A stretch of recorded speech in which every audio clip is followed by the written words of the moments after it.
Y'all doing out there? What's happening? So my first video today is gonna be about the joke that is the 4th of July. It is a white holiday.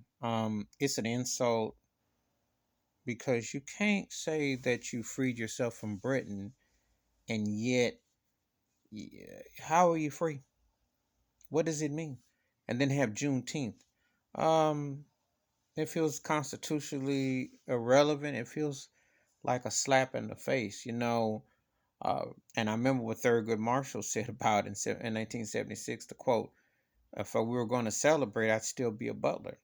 He was the first African American Supreme Court justice, and thus far the only one that counts. Because I don't acknowledge that sellout time riding on Clarence Thomas crap.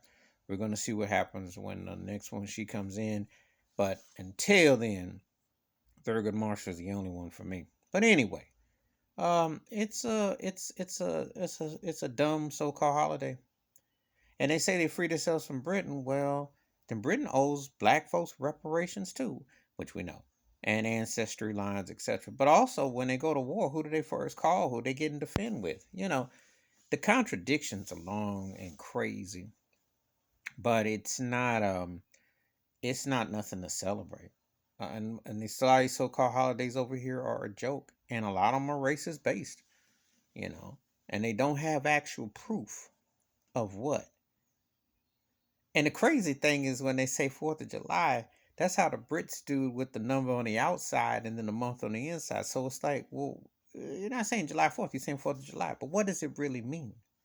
And how can you say Juneteenth slavery is ending and the 4th when you're still stuck here?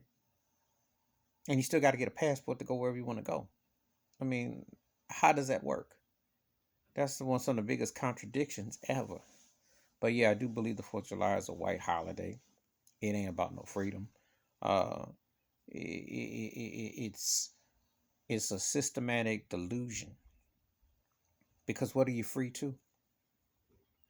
When you had all this property, and after they got the independence from Britain and they had the Civil War and so on, uh, you still have Jim Crowism. You still have black first. You still have things that you're still dealing with, institutionalized systematic racism. So what are you exactly celebrating? That's what I want to know. And before you say the military, well, I have relatives who were Spanish War, World War One, World War Two, Vietnam, etc. And they came back and they were still separated and unequal. So what is your point exactly? What are you celebrating exactly? The 4th of July is just another white holiday in America with 3 Ks. Please hit like, subscribe, welcome thoughts and comments, and I do respond. Thank you. Wash your hands, keep your mind clear, watch out for another. And the more you become aware, the less likely you believe what you see. Well,